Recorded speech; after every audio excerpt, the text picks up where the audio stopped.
મળી રહી છે કે વડોદરા ડભોઈનો જે મુખ્ય માર્ગ છે એ પણ બંધ છે। રાજની ક્રોસિંગ મુખ્ય માર્ગ ઉપર અત્યારે પાણી ફરી વળ્યા છે।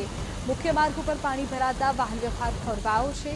ડભોઈ તાલુકાના 7 જેટલા ગામો પણ અત્યારે સંપર્ક વિહોણા બન્યા છે।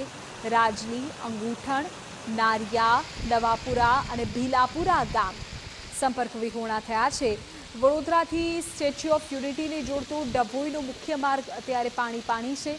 કોઈ અનિચ્છનીય ઘટના ન બને તે માટે મુખ્ય માર્ગ પર પોલીસને તૈનાત કરવામાં આવી છે।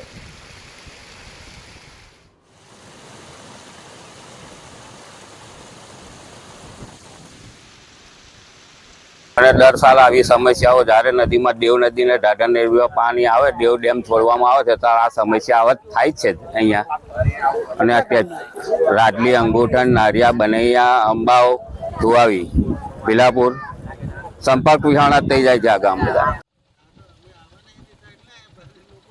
તો વડોદરાના ગ્રામ્ય વિસ્તારોમાં ધોધમાર વરસાદની સ્થિતિ છે।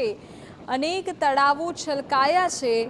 ડભોઈ તાલુકાના 7 જેટલા ગામોનો સંપર્ક કપાયો છે અને લોકો પરેશાની ભોગવી રહ્યા છે।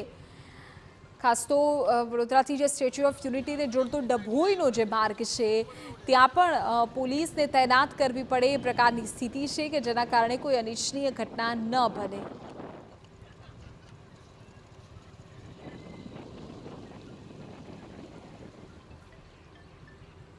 અમે જે ઉભા છીએ રાજલી ક્રોસિંગ જે ડભોઈથી વડોદરા મેન હાઈવે છે, આપને બતાવી દઉં કે મેન રાજલી ગામ પાસે જે પાણી છે એ ઘૂંટણ જેટલા પાણી આવી જતા હાલ હાઈવે બંધ કરી દેવામાં આવ્યો છે। ડભોઈથી વડોદરા જતો હાઈવે હાલ બંધ કરી દેવામાં આવ્યો છે, જેને લઈને વાહન ચાલકો પણ અટવાયા છે અને કામ ધંધે જતા લોકો પણ અટવાયા છે। આપ જોઈ રહ્યા છો દ્રશ્યમાં તે પાણીનો વેન જે હાઈવે પર હાઈવે જે છે એ પાણીમાં દેખાતો જ નથી કે હાઈવે છે કે પાણી। જે આપ જોઈ રહ્યા છો દ્રશ્યમાં જે પાણી અને હાઈવે બે એક જ થઈ ગયું હોય એવું લાગી રહ્યું છે। આ ઢાંઢર અને દેવ નદીના જે પાણી છોડવામાં આવ્યા છે જેને લઈને હાલ જે સ્ટેચ્યુ ઓફ યુનિટી જતો જે આ રસ્તો છે તે બંધ કરી દેવામાં આવ્યો છે।